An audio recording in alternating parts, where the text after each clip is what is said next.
On his first full day in office, Donald Trump scrapped a longstanding U.S. policy that says immigration agents can't enter public schools or healthcare facilities or houses of worship to go after immigrants. Today, people protesting that change rallied at a historic Episcopal church in New York. Yesterday, the city council in Ithaca, New York, voted unanimously to bar local law enforcement from cooperating with ICE raids. That's despite the Trump administration threatening to prosecute Ithaca public officials who don't cooperate with their crackdown. Yesterday, one school superintendent in Alice, Texas, posted a letter alerting parents that ICE agents might board school buses to check citizenship of school kids. According to information the school board had received, that letter went up yesterday. It has since been removed from the school district website. From churches to schools to city councils to parking lots, people are pushing back against this administration's attempts to harass and arrest immigrants in their communities. Today, Texas Congresswoman Jasmine Crockett was part of a group of lawmakers that introduced legislation to protect immigrants in sensitive locations. Congresswoman Crockett says in her district, kids are already missing school because parents are afraid of being arrested as they drop their kids off at school. She says families are also skipping doctor's appointments and even emergency care that they need because they're afraid of being arrested at the hospital. Congresswoman Jasmine Crockett joins us live now. Congresswoman, it's really nice to have you here on the show. Thank you for making time. Absolutely. What should people understand about the rationale for protecting places like schools, churches, synagogues, hospitals from immigration enforcement actions in the past? Yeah, I mean, here, this is very simple. First of all, I don't know my country anymore, right? When we are looking at situations that are so disruptive to our communities. And again, as you talked about the hero who wasn't necessarily wearing a cape, but instead had her coffee cup, when we think about the disruption to everyone because of something that really is a civil penalty, I want to get this across to your viewers, because I don't think that people understand that as Republicans oftentimes say things like, oh, they're illegal, they're illegal. According to federal law, you literally can get a traffic ticket that is more serious than what this is. It's a civil penalty. And so to have these guys disrupting you as you are trying to pray, whether you're an immigrant or not, you're disrupting a place of worship. Or tell me about what type of liability, I mean, even if you don't care about the people themselves, but tell me about the type of liability that we may face if somebody literally is trying to seek care and then you take them away from that care and into our custody, right? Like, it doesn't make sense, not to mention the disruption that it causes for everybody else that's seeking care. And now we're talking about the kids. We're talking about parents not taking their kids to get the education that they need, and the kids may be enjoying something that we call birthright citizenship. Yet they're missing out on school because their parents are too afraid to drop them off. And the final point that I'll say is I want people to understand that undocumented folk in this country contribute approximately $100 billion in taxes, and they pay into Social Security that they can't pull down on. So you tell me how any of this makes sense, because the estimation is that it would cost us approximately $200 billion in the first year to try to effectuate this. And we know the Republicans are proposing that ICE be given approximately $350 billion. And right now that's causing a lot of consternation within the Republican caucus. And that is why we are headed to a shutdown on March 14th, because instead of cutting money, it looks like they are absolutely going to need more money.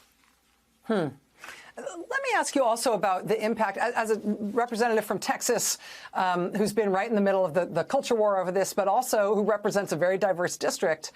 It strikes me also that with some of these changes, not just saying we're going to go after people wholesale, and not just making it into a big propaganda spectacle and inviting celebrities and, hand-picked media to go along to make it look like an episode of Cops.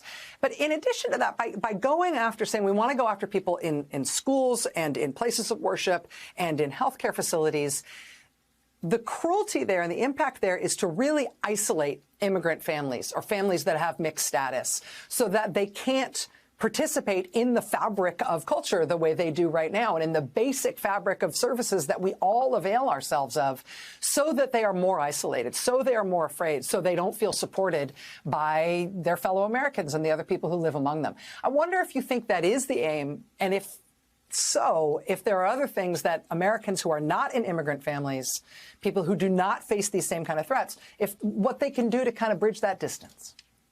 Yeah, you know what? I think it's that, but I think it's even deeper than that. What we've seen out of this administration is nothing but chaos and confusion. That is how they, quote unquote, lead, right? And so here's the deal. Whether it's legal or whether it's not legal, it has the same effect, right? So he decides, you know what, I'm going to make a big spectacle out of getting rid of this executive order. And then next thing you know, we're having to file legislation to try to protect. But who's keeping up with all of this drama that's happening? At the end of the day, it's whatever news headline they saw last or first, or whichever one they feel most comfortable with. And so right now what we have is that they have been able to inflict fear. This is why you brought up Texas, and this is going to impact Texas a ton, as well as the rest of the country. But even when we start to think about the farms that we have in Texas, or we think about the fact that he even tried to do his little tariff war with Mexico. Mexico and Texas, we share a very special relationship for a lot of different reasons. But one is because they are our biggest trade partner as well. So now we've got all of these farmers that are saying, hey, my farm workers are not showing up. It's not just the schools, the hospitals, and the religious institutions.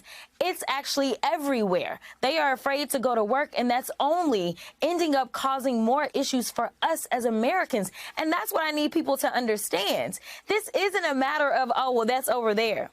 This impacts all of us because, again, we are a country of immigrants. And the fact that we have so many people that either don't know our history or want to ignore our history, or, as we know, this administration, especially in Black History Month, they want to delete our history. The reality is that immigrants have always been what made this country great, not this white supremacy agenda, which is what we are dealing with. And this is what they are doing. They are instilling fear, whether you are Black, whether you are brown, whether you are someone who just wasn't born here. It's kind of like the birthright citizenship.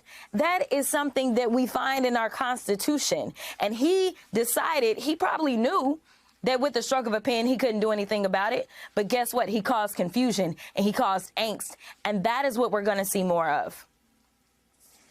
Texas Congresswoman Jasmine Crockett, anytime you want to come on this show, you just send up a little bat signal and we will make space for you. I'd love to have you back here anytime you want to talk about what's going on in Washington, anytime you want to talk about what's going on in your district. I really appreciate your time tonight. Thanks so much. Good evening from Los Angeles. I'm Chris Hayes. All along, the plan was Project 2025.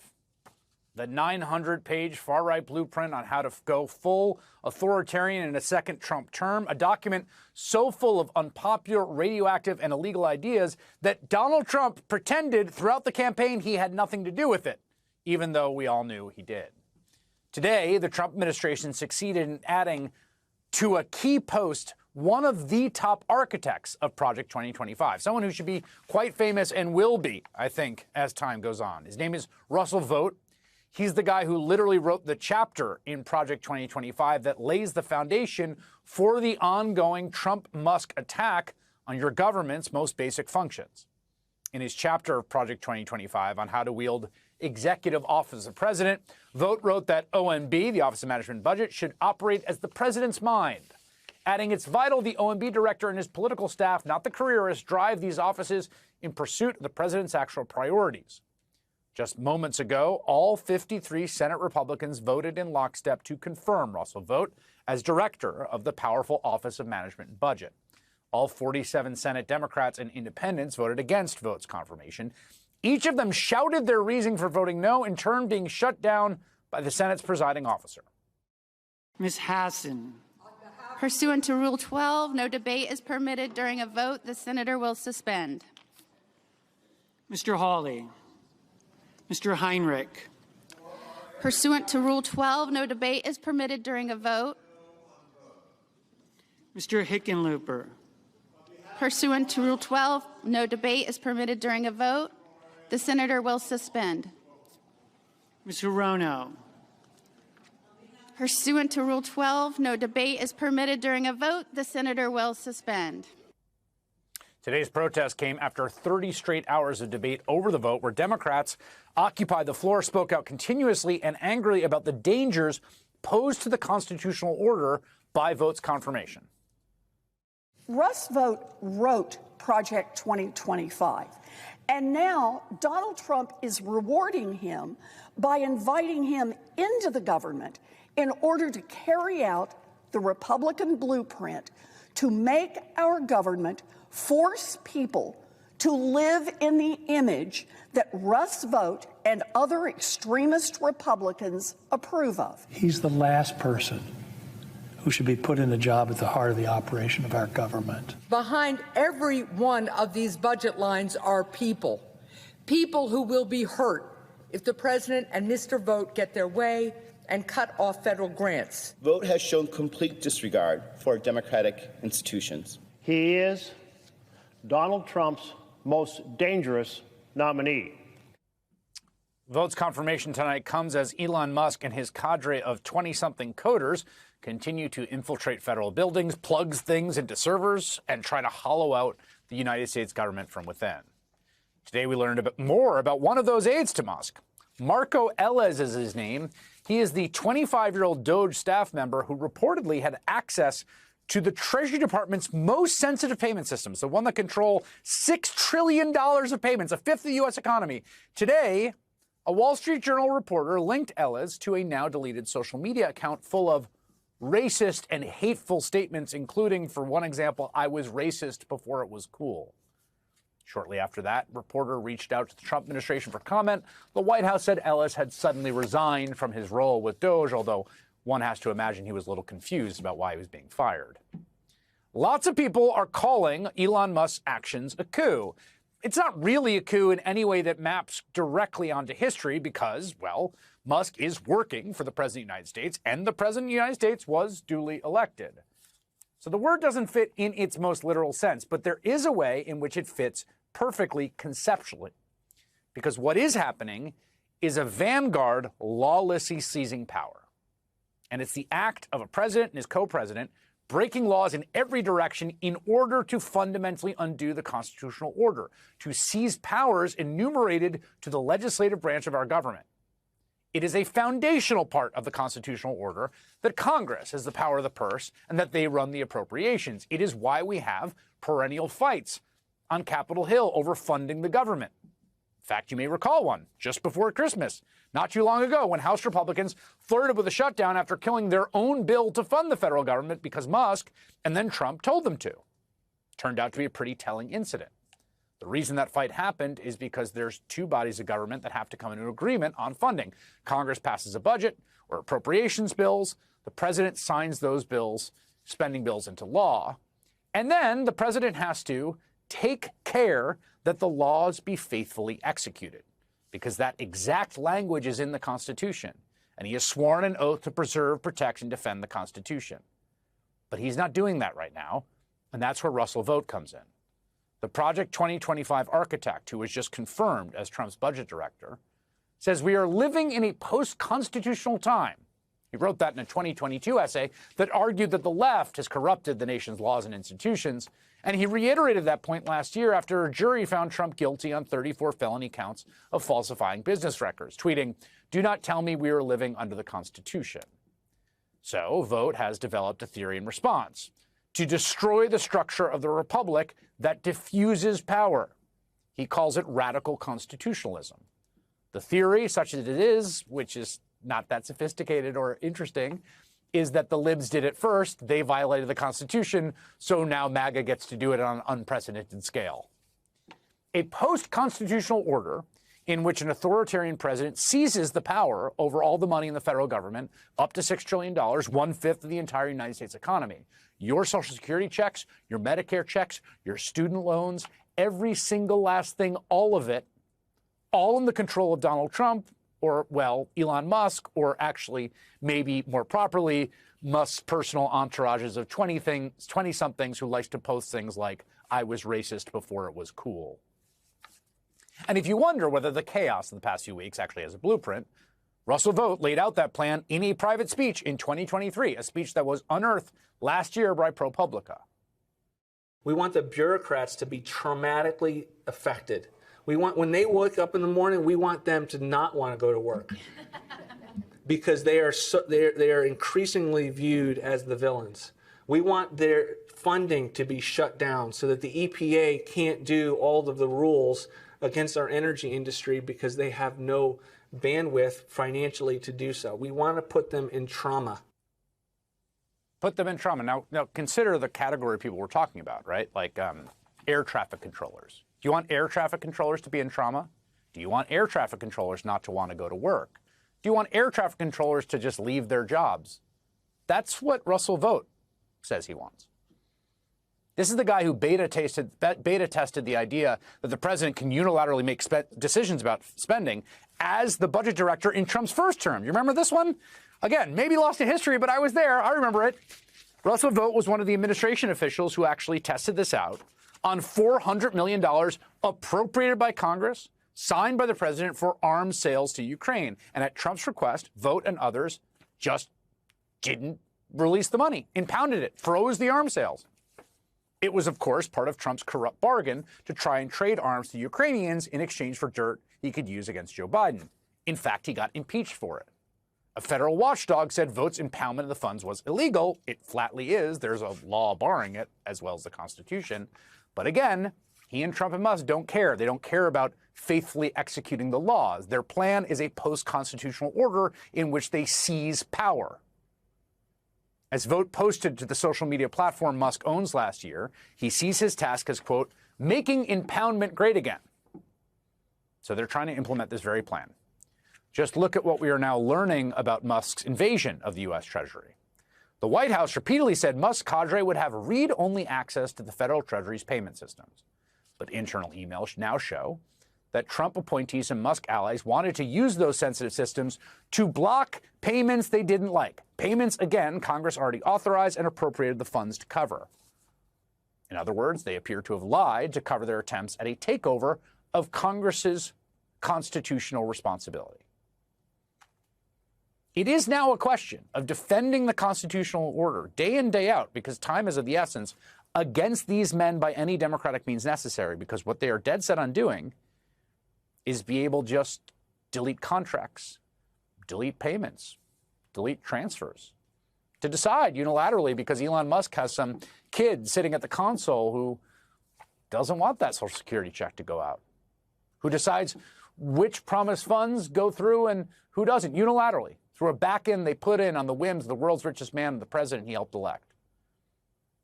That is the so-called post-constitutional order that Russell Vought is going to try to construct. Senator Jeff Merkley is a Democrat of Oregon. He kicked off the Democrats' 30 hours straight of speeches against Russell Vought's confirmation, and he joins me now. Senator, we showed the poster next to you on the floor of the Senate calling him the most dangerous nominee by Trump. Why do you say that? Oh, absolutely. Well, think of some of the folks who are very concerned about, people like Tulsi Gabbard or by like Hegworth. They have people below them who are going to moderate their actions, contribute some real professional content if they are, in fact, in office. And of course, Hegseth already is. But in this case, there will be no one moderating Russell Vought.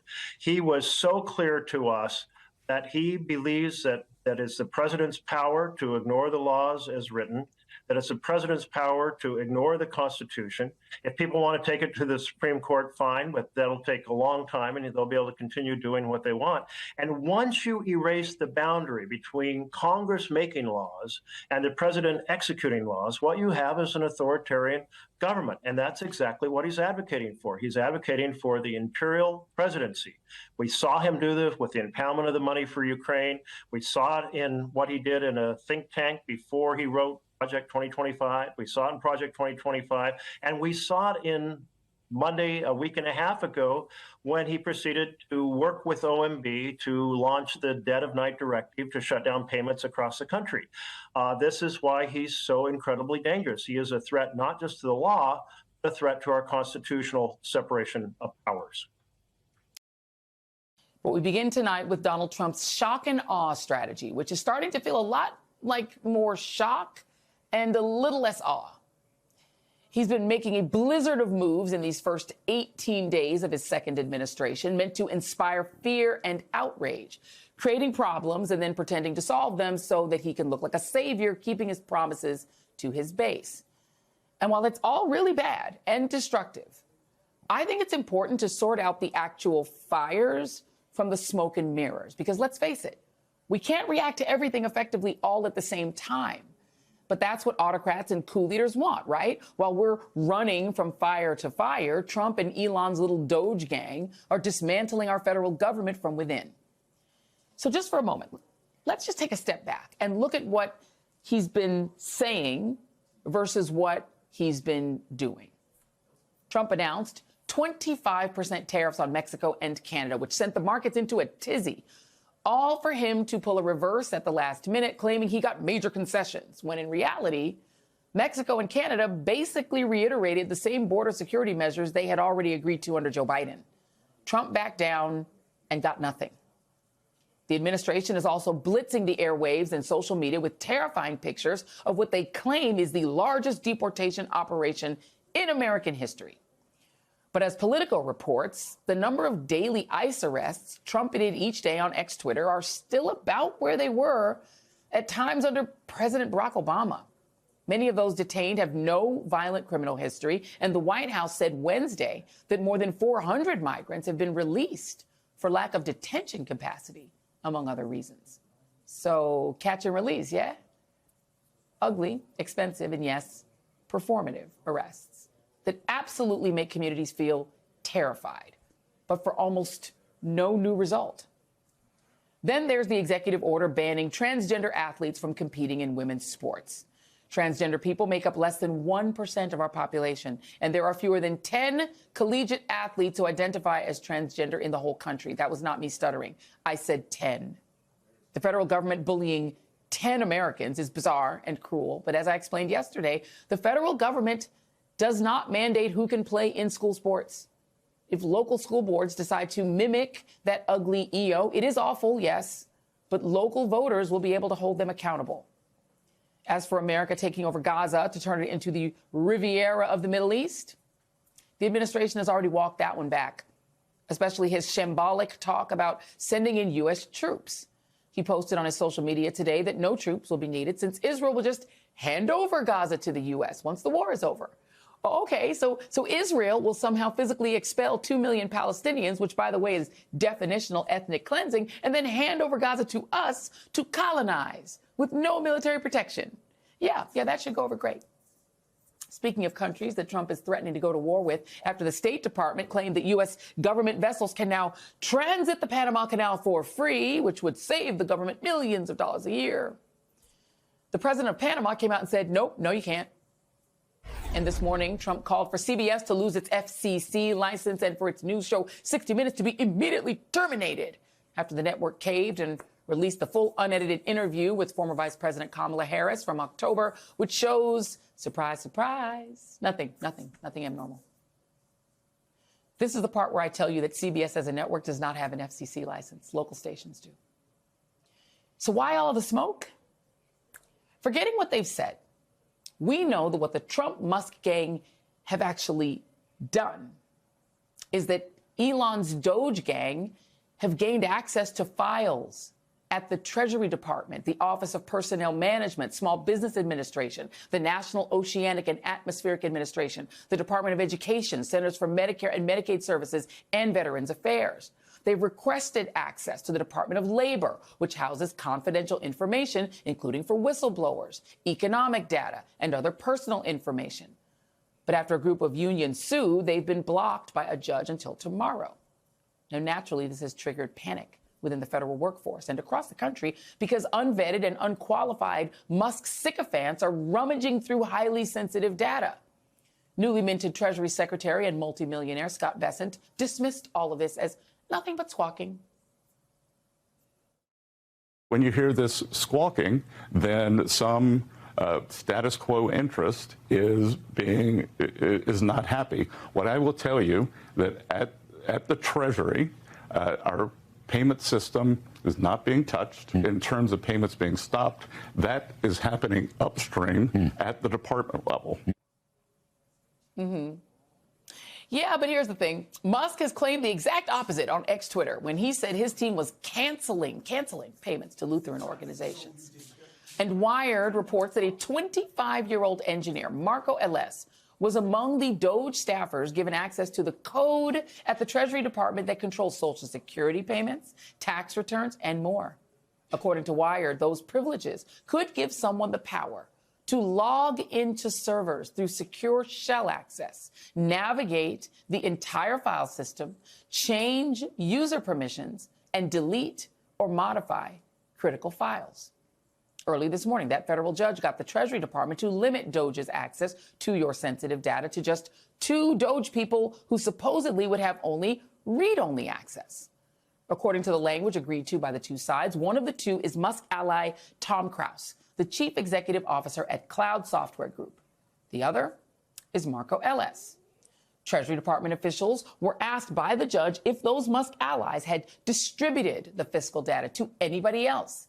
And they said, as far as we are aware, no, they have not outside the Treasury Department. As far as we are aware, well, that's not exactly comforting. But wait, there's more. The Wall Street Journal is reporting tonight that Marco Ellis has resigned from his position at Doge because the Journal found that he had links to deleted ex-Twitter media accounts where he attacked the notion of Indian nationals in the tech world and declared that he was racist before it was cool. Ellis did not respond to the Journal's request for comment. Joining me now is MSNBC political analyst and former Congressman David Jolly and Judd Legum, author of Popular Information. Judd, I want to start with you because this sort of, to our knowledge, these young Doge kids have not shared anything. That doesn't make me feel good about what's been going on at Treasury. What does your reporting say about what they've actually done with their access to those files while we've been out here chasing all of the rabbits that Donald Trump has been emptying into the garden? Well, I think, unfortunately, we don't know a lot about what has been done, because I know through some of the reporting I've been doing at the Office of Personnel Management, which keeps all the files for all millions of federal workers, employment files, job applications, Social Security numbers, et cetera, they've been given administrative access to these files. At the same time, the career staff have been locked out of these databases. So you have both really expansive access on the one hand, but then the folks that might be able to say and tell what is going on are not able to do so. And so there's all sorts of speculation, but I think we've already seen the Doge group start to use this data, and I'm sure we'll continue to use this data for a lot of different purposes, including the decimation of the federal workforce. First we have this supposedly voluntary resignation, but I think after that, there's at least indications that it may be used to implement reductions in force. Right. I mean, and this is the problem, David, is that, I liken it to throwing a smoke bomb in the lobby of the bank, and then everyone's running from the smoke while the robbers are in the vault cleaning out the bank, right? Cleaning out the cash. The data is so valuable, right? The data imagine that having the data of 320 million Americans and your primary business is AI. That data is extremely valuable and will give you a competitive advantage unlike anything else, even if they're not doing something even crazier, like, making hit lists, or making, not hit lists, I should say, lists of people that they want to get rid of in the federal government based on some ideological or ethnic or some other factor. All those sorts of listings could also be dangerous to federal workers and make their lives miserable. But just the idea that people are just accessing it all. I want to give you another one of the people that Wired, in their great reporting, has uncovered, has had at least some access to our data inside Treasury. It's a guy named Evan Korstein. He's 19 years old. He's a high school graduate. He works at Doge. He has access to U.S. government systems. His professional and online history call into question whether he would even pass a background check typically required to obtain security clearances. Security experts tell Wired he runs something called Tesla.sexy, which operates a Russian website. He worked at a startup that hired convicted hackers. Someone using his Telegram handle solicited a cyber attack. And on his LinkedIn, and I apologize to the Saints out there, and we know a lot of the Saints listen to the show, he called himself Big, B-A-L-L-S. I won't say the whole word, so I won't be vulgar. That's what he calls himself. So Big, B-A-L-L-S, has all of our Social Security data and maybe downloaded it, maybe didn't share it, maybe did. Your thoughts? Joy, I think it's pretty clear that the U.S. government has been raided by the world's richest man under the permission of a billionaire felon president who thinks that governing is a reality show. And that creates a constitutional crisis. And I think there are so many fires to put out. You're exactly right in discussing this, that sometimes you have to choose which one is the real kind of existential question. And so it is not necessarily, though wrong on policy, the attack on USAID or the attack on the Civil Service Corps. Those are very important and worth fighting for. But I think the fundamental issue here is the lawlessness of Donald Trump and Elon Musk and their doges, and whether or not there was a security breach. We know there are violations of law. There are violations of the Impoundment Act, violation of civil service protections, violation of the Constitution. It is the question of lawlessness that is creating the constitutional crisis, not necessarily the policy behind it. The policy has to be fought as well. But part of the existential question, the constitutional crisis, is because of Donald Trump and Elon Musk, but it also is equally because of the collapse of the Republican Congress. If Democrats controlled the Congress right now, Elon Musk would be at a congressional hearing tomorrow. The Doges would be sitting at hearing tables. Everyone would be getting a fair hearing about what the hell is going on right now in the government. But we see the malfeasance by Trump and Musk. But it's kind of a passive malfeasance by the Congress that has to be recognized. The Republican Congress has collapsed. It has collapsed. It no longer honors its constitutional responsibility. And in that vacuum, we get the violations of law and Constitution that we're seeing. Okie dokies. Let's start with federal employees. Some, 60,000, that sounds like a big number, but it is not. Some are taking these buyouts. But now the program, the buyout program, is getting, I'm not going to say completely stopped, but at least held up in court. Right. Donald Trump has announced lots of big changes, but day in and day out, we are seeing them get roadblocked. We're seeing them get roadblocked for now. Like, your point about it being very early in the game is a good one, but I am afraid it cuts both ways. Like, yes, we're seeing federal courts step up and say, what you're doing doesn't seem like it's really on the money. I have a lot of questions. We're going to pause these things while we take a look and see if there's a case. But what I'm worried about with this administration, especially with people like Russ Vought helping man the helm, is what happens when a court says, hey, you have to turn the money back on or stop this program. And they say, and the administration says, no, thank you for your suggestion, and moves on with their lives, continuing, as we're seeing with the funding freeze, where OMB rescinded their original memo calling for the freeze, and yet we're still seeing parts of the federal government comply with the freeze as though it's still in place. And that is my worry, that you will have parts of the federal government that are willing to just keep the ball rolling as long as possible, as long as the administration says that they should, worried about saving their own skins, basically, and not getting in trouble with the hires up. Okay, but here's what I don't understand, Peter. The way things get done in government is when the American people want that. Russell Vought was confirmed tonight. We know he was the architect of Project 2025. He now has a great deal of power. During the campaign, we've talked about this before, Donald Trump desperately tried to distance himself from 2025. That campaign knows it's not what the majority of the American people want. So why exactly are they executing a Heritage Foundation dream that doesn't sit well with the American people? Well, I think one thing is that they did say, even as he disassociated himself from the Project 2025 blueprint specifically, he made clear he planned to wage a war on the deep state. I don't think a lot of people necessarily understood exactly what that meant. And so we're now seeing it playing out in real time. I also think people didn't realize quite how fast and how intense it would be, right? That we would shut down a whole agency basically overnight. Without the permission of Congress. So, you know, in one sense, obviously, it is sort of the direction he signaled to voters, and voters did give him the popular vote victory. On the other hand, he wasn't very specific about a lot of the things that we're seeing now. And the question is, what do Americans feel about it? A lot of Americans do think the government is too big. A lot of Americans do think that we spend too much on foreign aid. He's going to be able to sell that to a lot of people. The question is whether they see the consequences of it, and are people who oppose his point of view able to make Americans understand why they think that these are counterproductive moves. Let's talk about those people who oppose him, Melanie. Take us to the Hill. What are Democrats telling you? Because to Peter's point, a lot of Americans just on paper say, yeah, the government's too big and I want us to focus on spending our money in America with the American people. What do Democrats do in this moment? Yeah, that's the real debate happening right now inside the Democratic Party, is because initially they didn't want to be reflexively just going up against Trump and resisting him at every turn. And there is a recognition that the government is not popular. Congress is not popular, that cutting government waste and spending is quite popular with the public. And so initially you did see some Democrats who were willing to work with the DOGE initiative, who joined the DOGE caucus on Capitol Hill.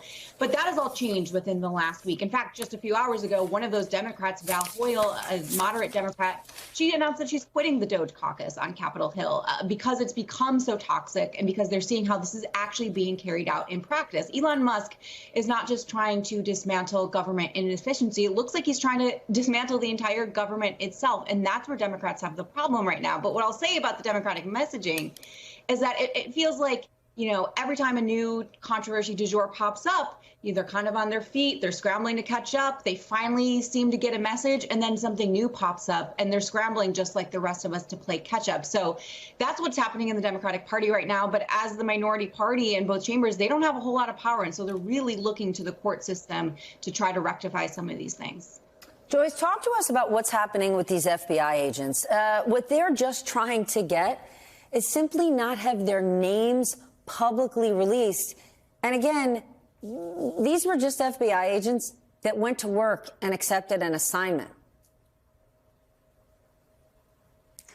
Right. These are actually FBI agents who were given an assignment. They didn't really have the option of saying no. If you're out in the field and a lead gets cut to your office and you're asked to run down that information for agents working a case in Washington, D.C., that's what you do. If one of the January 6th defendants came from the division that you were in, it's very likely that leads were sent to your office, and people would have, not necessarily random assignment, but people with that expertise or who worked in those parts of the division would have answered those sorts of needs from other divisions. So I think the point here, Steph, is this. What's happening inside of the FBI right now is what we were told under oath by Trump's nominees to head both the Justice Department and the FBI. Both of them said under oath that there wouldn't be any effort to take out revenge on people who were involved in January 6th or Trump-related cases. And they made that sort of a promise that there weren't revenge lists and that agents would be treated fairly. Now we're seeing that that's not the case, that there are people who are being threatened for simply having done their jobs. It's important that in these two cases, there's now what Hayes is talking about, this early pause in the case while the judge can take the time to hear some of the evidence and decide if there needs to be a permanent bar to releasing names of these agents until the court can make further decisions. Peter, let's talk about Donald Trump's shocking announcement on Gaza, right? Since he made it, 2 nights ago, we have seen many members of his administration, all sorts of Republican lawmakers try to walk it back. But Donald Trump himself is not. He still seems full steam ahead. He sees Gaza as a new seaside resort town, even as members of his party are publicly pushing back on this. What's going on? Yeah, I mean, it's really one of the most extraordinary ideas you've heard from an American president, I think, in our lifetime. I mean, the idea that we would take over, the United States would take over Gaza, one of the most contested and war-torn strips of land on the planet, and make it into some sort of an American mecca for tourism and economic activity is fanciful on the surface. And then you overlay the politics that we're talking about here, the idea that they're going to displace 2 million Palestinians from their homes. Admittedly, they're destroyed homes. They're mostly demolished homes. Trump is not wrong when he says it's a demolition site. And there's obviously an imperative there to figure out what can be done for the population there while reconstruction happens.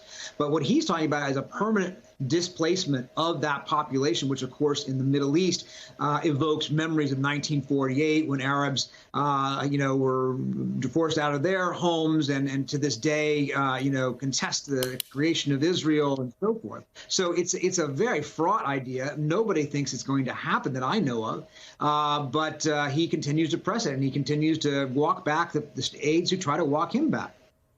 He says everyone that he has spoken to tells him it's a great idea. So my question is, who are those people? Hayes, Donald Trump's Homeland Security Department is already warning local police agencies that following his, announcement on Gaza, there could be protests. But in the memo, they specifically say, listen, peaceful protests are legal, but if things get violent, you must take action. We know that, but the fact that they're putting it in writing in a memo, what are they saying? They're saying that whatever happens, have free reign. We're not going to do anything about it, / encouraging them to, as Trump himself has put it in the past, crack heads. One of the things that I'm on the lookout for in the next month or two is one of the executive orders that Trump signed on day one calls on the Secretaries of Defense and Homeland Security to look at the system what's going on with immigration right now, and give him a report in the White House on whether he should invoke the Insurrection Act within the first, 90, 120 days of being in office. The sorts of thing that would help trigger that is protest, because that's what they were talking about in 2020. That's what they're obsessed with, preventing peaceful protest against the administration, which they frame as being violent. They're hoping for violence to give them a reason to respond. And in putting it in a memo, they're hoping that there is enough, we'll say aggression from local police reading that to say, oh, there was violence happening. Look at how violent they are in their response. Clearly, we must crack down further. That's what I'm worried about. Joyce, I want to change topics, because when I read this today, I said, we must call Joyce. In a memo to DOJ employees, the new Attorney General, Pam Bondi, wrote that department attorneys need to do what they're assigned to do, because if they don't do it, quote, it deprives the president of the benefit of his lawyers. Can I get your reaction to those word choices? So for 25 years, I stood up in a courtroom and I said, may it please the court. My name is Joyce Vance, and I represent the people of the United States. I don't remember ever going into court and saying I represent President Barack Obama or I represent President Bush. My job as a federal prosecutor, as a Justice Department lawyer, was to represent the people, to uphold the oath that I took, which was to the Constitution, not the president that I served. And my generation of United States attorneys, when we gathered in Washington for an annual meeting one year, had the opportunity to briefly hear from President Obama. We were all in the East Room, sort of standing there very formally, and he walked in with the White House counsel. And the thing that stuck with so many of us over the years was when he said to us, you don't serve me. You serve the people of the United States. You know, that was Barack Obama, a constitutional law scholar and professor before he became the president. He clearly understood the role of lawyers at the Justice Department and of the department itself. And it's clear that this new Attorney General does not.